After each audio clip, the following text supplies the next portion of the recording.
आप देख रहे हैं ईटी नाउ स्वदेश। मैं हूं अनीता और इस वक्त की बड़ी खबर है, जीडीपी के आंकड़े आए हैं। सीधा रुख करते हैं हमारे सहयोगी विश्व मोहन जी का। विश्व मोहन जी, जीडीपी के आंकड़े आए हैं। विश्व मोहन से हम बात करेंगे, लेकिन प्रशांत का रुख करते हैं। प्रशांत, किस तरह के आंकड़े हैं, क्या अभी तक की जानकारी?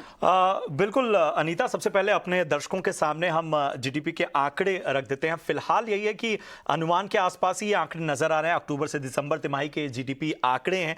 अपने दर्शकों को बता दें कि जो डिटेल्ड आंकड़े हैं वो हम लगातार बता रहे हैं। कृषि विकास ग्रोथ का जो आंकड़ा है वो 3.7% है, अनुमान भी यही था। और अगर कुल जीडीपी की बात करें इस तिमाही में तो 4.4% रहा है इस बार का जीडीपी का आंकड़ा, जो कि अनुमान 4.7% था, इसी के आसपास रहा है।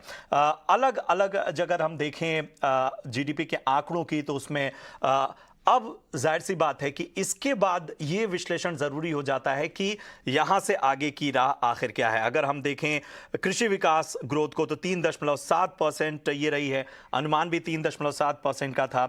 इसके अलावा जीवीए ग्रोथ की अगर हम बात करें तो ये 4.6% रही है, अनुमान भी इसी का था। और इस पर खास चर्चा के लिए हमारे सीनियर एडिटर राजेश सिंह जी हमारे साथ मौजूद हैं।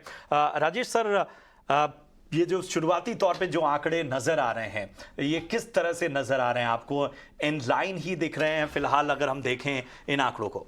देखिए, जो अभी फिलहाल जो आंकड़े आए हैं इसमें 4.4% का अनुमान किया गया है अक्टूबर से दिसंबर तक के लिए, जो कि अनुमान से लगभग 0.3% कम है। लेकिन अगर हम पूरे साल का देखें तो पूरे साल के लिए अभी भी 7% का जीडीपी माना जा रहा है कि 7% हम बात करेंगे।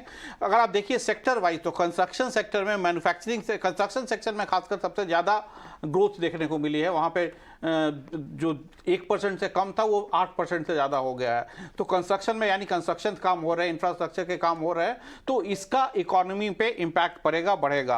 कृषि, जैसा कि आपने बताया कि वहाँ पे विकास दर जो है 3.7% की रही है, तो वो कमज़ोर नहीं हुई है। लेकिन अभी हम कुछ दिन पहले ही स्वदेश पे चर्चा कर रहे थे कि अगर गर्मी बढ़ती है और वीट का और सरसों का, ये सब का, गेहूँ का, सरसों का अगर आउटपुट कम हो रहा है तो इसका इम्पैक्ट इन्फ्लेशन पे पड़ेगा, महंगाई पे पड़ सकती है।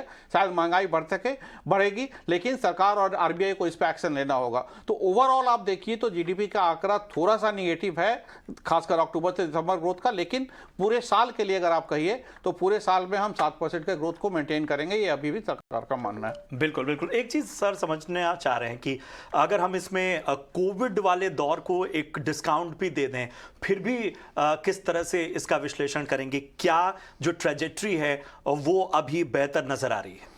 बिल्कुल आ रही है। देखिए, अगर आप देखिए तो कोविड से हम काफ़ी पीछे पड़ गए। अगर आप देखिए तो आज दुनिया की सबसे तेज़ी से किसी बड़ी इकोनॉमी की बात करें तो हम चाइना से ज़्यादा तेज़ी से हमारा ग्रोथ हो रहा है।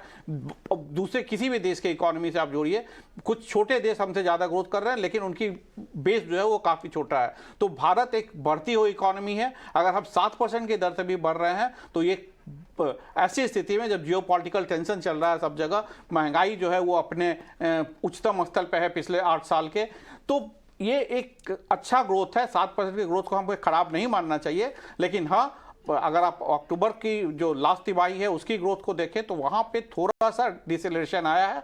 और हमें देखना होगा कि अगर गर्मी ज़्यादा बढ़ती है, आप देखिए मार्केट में कमजोरी आ रही है, उसका सबसे बड़ा रीजन यही है कि एल नीनो और गर्मी का इम्पैक्ट आने वाले कुछ महीनों में देखने को मिल सकता है। अगर गर्मी बढ़ती है, वीट का क्रॉप का एकरेज कम होता है, अगर हार्वेस्टिंग खराब होती है तो उसका इम्पैक्ट हमें महंगाई पे देखने को मिल सकता है, और उसका इम्पैक्ट शायद हमें ओवरऑल इकोनॉमिक ग्रोथ पे भी देखने को मिलेगा। बिल्कुल बिल्कुल सर। एक चीज और जो लगातार एक नेगेटिव ही है, तो क्या ये कंसर्न है अभी भी बना हुआ?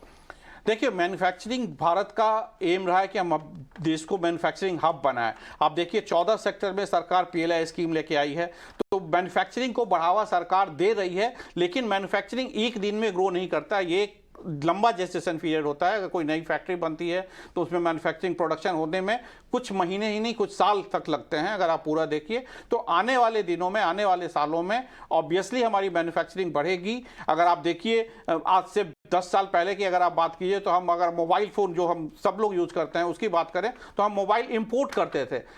पिछले साल देखिए भारत ने मोबाइल एक्सपोर्ट करना शुरू कर दिया।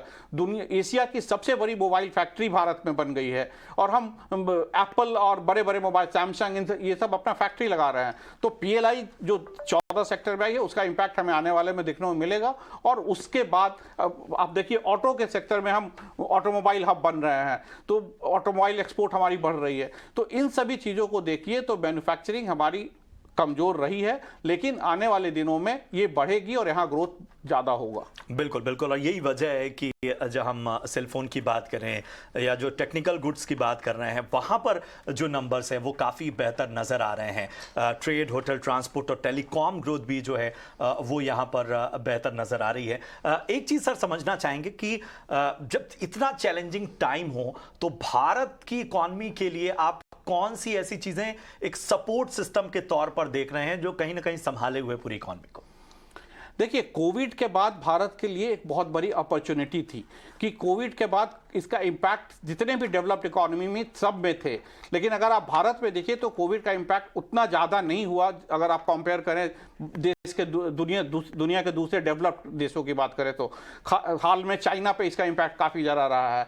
तो सप्लाई चेन जो है, जो चाइना अभी तक सबसे बड़ा सप्लाई चेन पूरी दुनिया का बना हुआ था, वो धीरे धीरे भारत की तरफ आ रही है। इन्वेस्टमेंट भारत की तरफ आ रहा है। एप्पल भारत में इन्वेस्ट कर रही है, बड़ी बड़ी एमएनसीज कंपनियां भारत में इन्वेस्टमेंट, आप देखिए हमारा एफडीआई बढ़ता जा रहा है। तो ये अगर इन्वेस्टमेंट आता है तो इससे मैन्युफैक्चरिंग बढ़ेगी, उससे इकोनॉमी को ग्रोथ होगा और ओवरऑल ग्रोथ होता रहा। तो भारत दुनिया में एक उभरती हुई इकोनॉमी है और आने वाले दिनों में भारत की इकोनॉमी आगे जाएगी, ये तय है। और 6 और 7% की ग्रोथ अगर हमारी मेंटेन रहती है तो ये आगे चल के 8 और शायद डबल डिजिट में जाने में इसे ज़्यादा वक्त नहीं लगेगा। बिल्कुल बिल्कुल। तो अभी फिलहाल जो आंकड़े हैं वो जो है वो अनुमान के आसपास ही रहे हैं। भले थोड़ी सी यहाँ पर एक कटौती नजर आई है, लेकिन उसके बावजूद ओवरऑल देखें, पूरे साल के अनुमान को देखें तो वो कहीं ना कहीं इन लाइन है। बहुत बहुत शुक्रिया करेंगे अजय सर इस खास विश्लेषण के लिए। और चलिए अब चलते हैं हमारी सहयोगी अनीता के पास जो आपको देंगी खबरों का ब्यौरा। शुक्रिया प्रशांत। रुक कर लेते हैं कुछ और खबरों का।